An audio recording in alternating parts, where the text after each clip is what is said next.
Welcome to Hrithik IAS academy. Friends, आज हम लोग कला एवं संस्कृति में भक्ति आंदोलन टॉपिक पर बात करते हैं। भक्ति आंदोलन क्या था? सूफी संत ही उस समय ही के लोकप्रिय धार्मिक गुरु नहीं थे, बल्कि भक्ति काल के संत भी थे।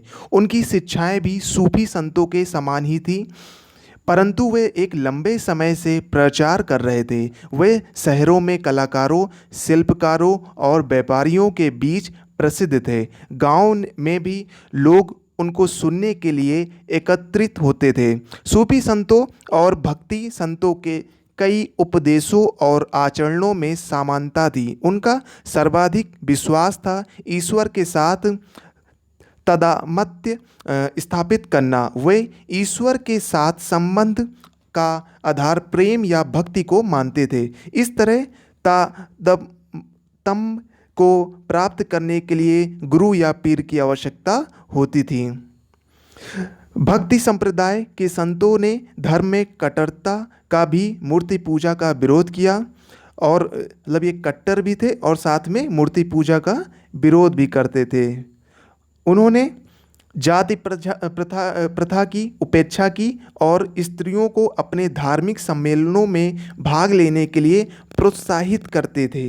भक्ति संत अपने उपदेश देसी भाषा में देते थे। कौन सी भाषा में देते? देसी भाषा में देते थे, जिससे समान बुद्धि वाला भी उसे सरलता से समझ सके। आगे बढ़ते हैं।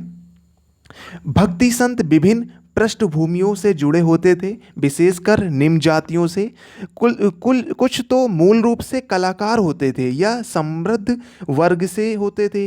वे सभी मानवों में और धर्मों में सहन शक्ति की आवश्यकता पर बल देते थे।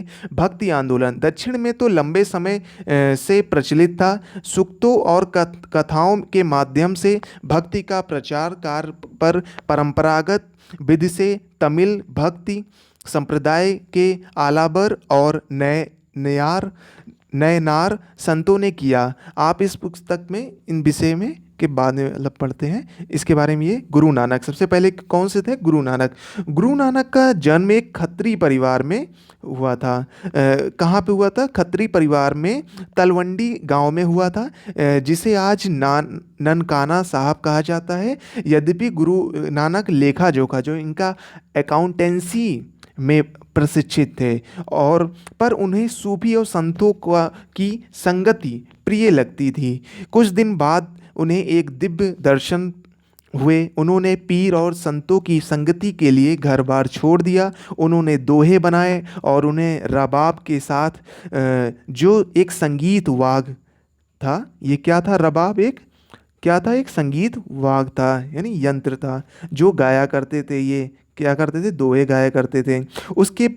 उनके पद आज भी, जो पद है वो गाया करते थे, आज भी लोकप्रिय है। उन्होंने एकमात्र ईश्वर के प्रति भक्ति और प्रेम पर बल दिया। मूर्ति पूजा, तीर्थ यात्राओं, यज्ञों और कर्मकांड आदि का ईश्वर को प्राप्त करने के मार्ग के रूप में जोर शोर से विरोध किया। वह चरित्र और शील को ईश्वर के पास जाने वाली पहली शर्त मानते थे। वह विश्वास करते थे कि कोई भी मनुष्य एक गृहस्थ के रूप में भी अपने कर्तव्य का पालन करते हुए आध्यात्मिक जीवन को प्राप्त कर सकता है। आगे बात करते हैं रामानुज क्या थे? ये दक्षिण भारत से आए से थे, और वे सामान्य जनता के भाषा में उपदेश देते थे। उनके शिष्य कौन थे? रामानंद थे, जिन्होंने अपने गुरु के संदेश को पूरी उत्तरी भारत में फैलाया। आगे बात करते हैं रामानंद का जन्म जो है इलाहाबाद में हुआ, और उन्होंने दीक्षा कहाँ पे प्राप्त की? बनारसी में। उन्होंने दोनों स्थानों पर उपदेश दिया। कहाँ कहाँ? इलाहाबाद और बनारसी। वह हिंदू धर्म से कुरीतियों और बुरे रिवाजों को दूर करना चाहते थे। वह लोगों को समझाते थे कि सभी मनुष्य ईश्वर की दृष्टि में समान है और कोई भी जन्मजात ऊंचा या नीचा नहीं होता। उनके अनुयायियों में सभी स्तर के लोग होते थे, जैसे कबीर एक जुल्हा था, साधना कसाई, रविदास चमार और शेन नाई था। और आगे बढ़ते हैं। कबीर कबीर रामानंद के प्रिय शिष्य थे। नानक के समय वे वर्तमान सामाजिक व्यवस्था के आलोचना करते थे और हिंदू मुस्लिम एकता पर बल देते थे। एक मुस्लिम जुलाहे के पुत्र कबीर मूर्ति पूजा के तथा औपचारिक पूजा विधि जैसे नमाज पढ़ना, तीर्थ यात्रा या नदियों में स्नान करना आदि के सख्त विरोधी थे। वह ऐसे धर्म का उपदेश करना चाहते थे जो सभी को स्वीकार हो और सब धर्मों को जोड़ सके। उन्होंने एकेश्वरवाद पर बल दिया। वे उन्हें कई नामों से पुकारते थे, जैसे राम, गोविंद, हरि और अल्लाह। आपने हिंदी में इनके दोहे पढ़े होंगे कबीर के। फिर है, ये इंपॉर्टेंट है, चैतन्य महाप्रभु। ये कहाँ के संत थे? आपके बंगाल के थे। इन्होंने क्या किया था? वह भगवान कृष्ण के भक्त थे। यद्यपि ये ब्राह्मण थे, उन्हें जाति व्यवस्था का विरोध किया।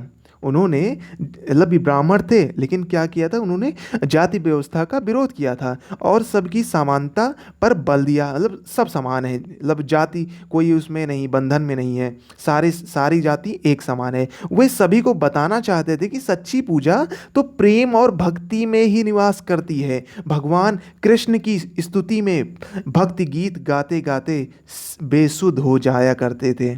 आगे बात करते हैं मीराबाई। मीराबाई एक अन्य भक्ति संत थी जिन्होंने भगवान कृष्ण की पूजा की और उनकी स्तुति में गीत रचे और गाए। चैतन्य के समान ही वे भी ईश्वर के प्रेम में खो जाया करती थी।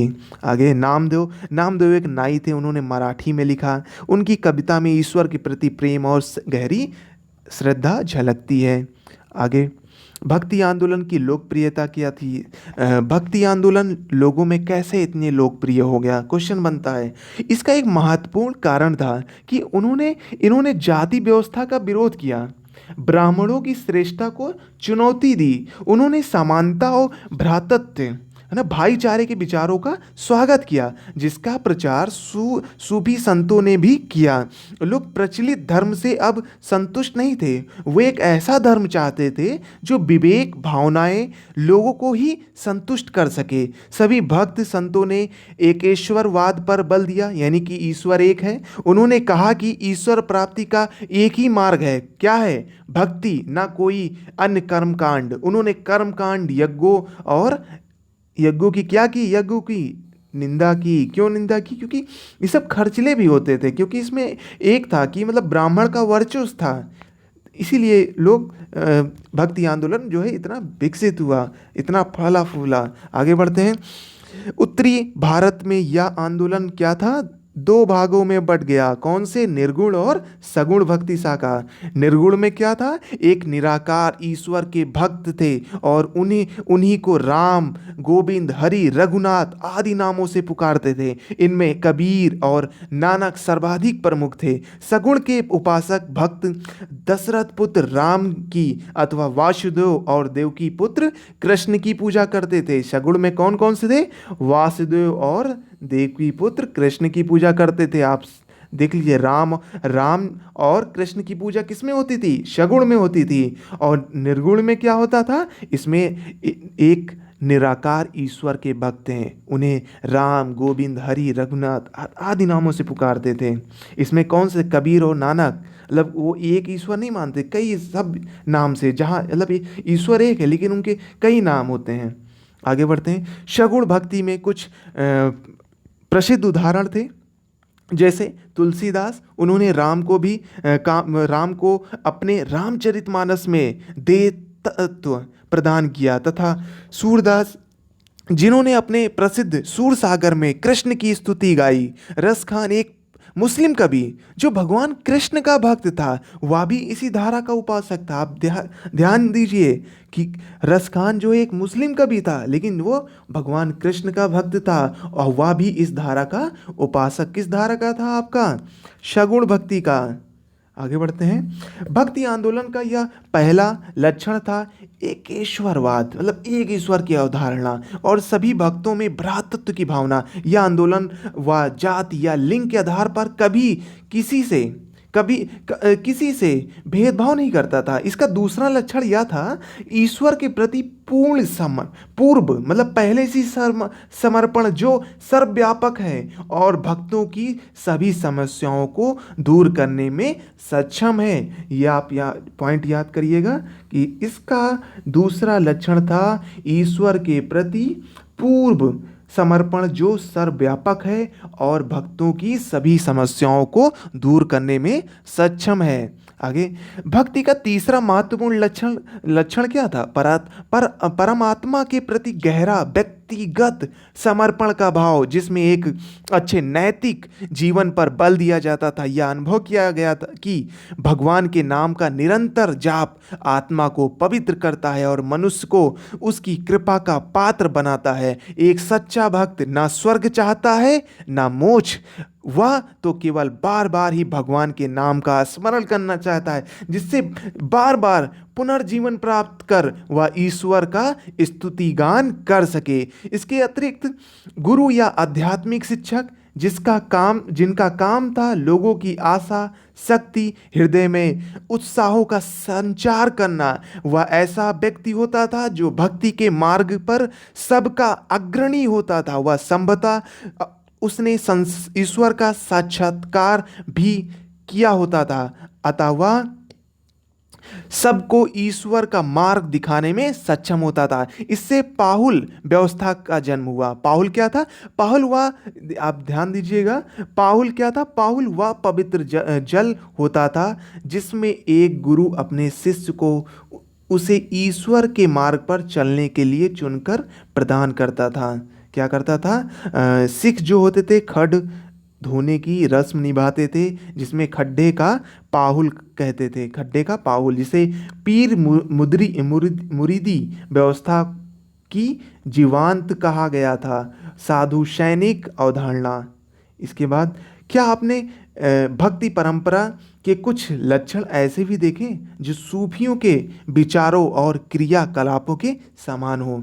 जैसे आगे बढ़ते हैं, भक्ति की लहर संपूर्ण भारत में फैल गई और इसका जीवन और सुंदर वर्णन मध्यकालीन संतों और फकीरों की धार्मिक रचनाओं में अभिव्यक्त हुआ। चाहे वे किसी भी धर्म के विश्वास करते हों, उभरी साहित्यिक रचनाएं, गीत, कव्वाली आदि ने लोगों को एक सूत्र में बांध दिया जो कार्य किसी दूसरी विधि से नहीं हो सकता था। इसने प्रांतीय भाषाओं के विकास को भी प्रोत्साहित किया। आज के लिए इतना ही रखते हैं। आपका ये टॉपिक जो क्या था, आपका था भक्ति आंदोलन। ये जो है इतना ही इस पे समाप्त होता है। Thank you so much.